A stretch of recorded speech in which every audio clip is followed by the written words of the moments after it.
This video is brought to you by Reverie, a Swedish indie game publisher which puts out some amazing titles that you've likely seen or played before. Rawsember is going on, which means there's games, giveaways, and announcements going on all throughout the month. Click the link in the description to support the channel and check out some awesome games. I'll touch on Reverie again later on in the video. Before we continue, just know that there isn't really any steady stream of Omori mod related news, and it can be hard to keep track of at times, so if you're interested in the Omori modding scene, go ahead and follow my Twitter account to get tweets detailing upcoming RPG Maker games, Omori stuff, mods, etc., and subscribe to my channel so that you're aware of videos regarding those mods as they come out. Thanks so much. Now on with the video. Omori fans have speculated about some of the less obvious dynamics between Mari and Sunny that are alluded to in the story, and no, I don't mean the art that you're thinking of. I mean stuff like the time Sunny almost drowned in the lake, and the theories surrounding them regarding Mari being overly controlling. Perhaps these are topics that will be covered in OMORI Before, a prequel mod that predictably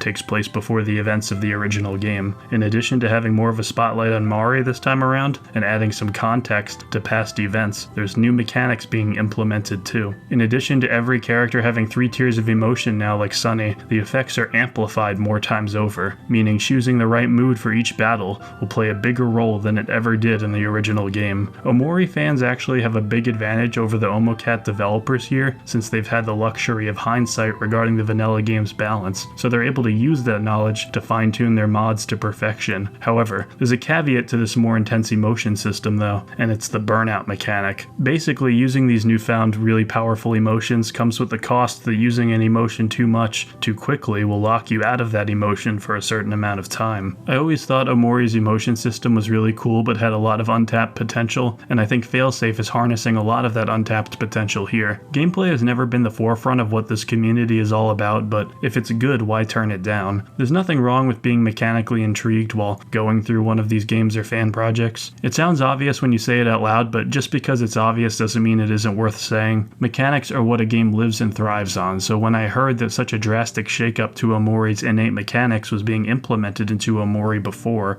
through not only the enhanced emotion effects, but the burnout system, it had me much more hyped for it than most mods featured on this channel. Similarly, Moonstone Island's mixture of Stardew Valley and card-based creature collector mechanics had me excited for its release when I was approached about the game from Reverie. Provided the doom and gloom from playing tons of different Omori mods is slowly wearing you down, it's a great reprieve from the pervasive sadness that all us RPG Maker fans have to endure on a regular basis. You're dropped into an open world with over 100 islands to explore and recipes to craft. There's a lot of house customization, which, if you know me, is very important for a game like this, and you're even able to romance the townsfolk just to add that much more of a personal feel to your playthrough. Battles are turn-based, and you'll have to carefully consider what your creature loadout and builds are to make progress. I have a real soft spot for games that merge two very interesting ideas, in this case card-based battles and a farming sim gameplay loop, and that's definitely what we're getting with Moonstone Island. Go ahead and click the link in the description to check out Revurie's curator page on Steam and to take a look at all their amazing games, as well as Rawsember, the holiday-themed event where they put out discounts and giveaways on some of their titles all throughout December. Thanks to Reverie for sponsoring this video. Okay, back to Omori. So that's it for the prequel mod, yeah, but there's other mods I want to touch on for this video also while we're all here. OMORI Yama is another alternate universe mod focusing on a different main character, in this case, Aubrey. The modding landscape for Omori is no stranger to AUs that changed the main character to be another person in Sunny's party, so you'd be forgiven for thinking this sounds a bit familiar, but honestly, after seeing some clips from the game they've released, of which there's a surprising amount, I'm getting more and more comfortable with the thought that this will be a good fan project, though it may take some getting used to as far as seeing Sunny talk. Also, the Aubrey art on the title screen is absolutely adorable, so mad props for that. A huge part of an Omori-like storyline though is conquering your past tragedies, and I'm not exactly sure what Aubrey's are, never mind if they're on par with what Sunny did, but hopefully it doesn't follow too many story beats that are similar to the base game, because I really do just want to see new places,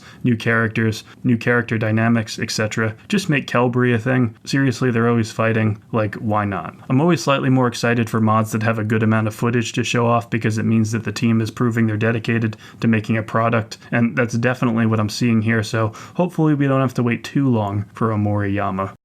The Kel mod has been shown off before on this channel, and while nothing earth-shaking has released since the last time we talked about it, we did get the release of a whole track that will be featured in the game. It sounds on point in style, and in the tradition of RPG Maker games in general, absolutely bops. Take a listen.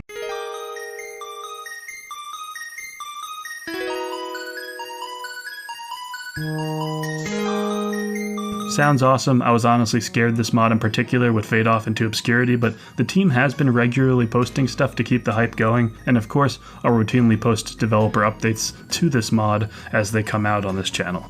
Reverie is another mod you'll be all too familiar with if you're a fan of this channel, as I have multiple videos on the sequel project to OMORI already. Currently we're waiting for Chapter 3, and a handful of interesting tidbits regarding it, as well as pre-existing chapters, have been revealed to us. For one, certain status ailments like fire damage will be completely visible in your portrait. A small change, but presentation is a huge part of OMORI's appeal, so I applaud any dedication to making it even better than it was. I imagine this will be retroactively added to the first chapter also, since I know the developers are big on having every chapter of the game be the best that it can be. There's also this small teaser showing a recolored version of the pinwheel in the tree stump that we saw at the very end of official OMORI. Its implication for Reverie's story are anyone's guess, but I'm sure there was a reason behind it being posted to the team's Twitter. I'm always bringing attention to fan projects on this channel, and I also hope I was able to bring some attention to Raw Fury and their amazing lineup of indies. Once again, be sure to click the link in the description to take a look at their Steam curator page. Thanks so much to Raw Fury for sponsoring this video, as well as you for watching,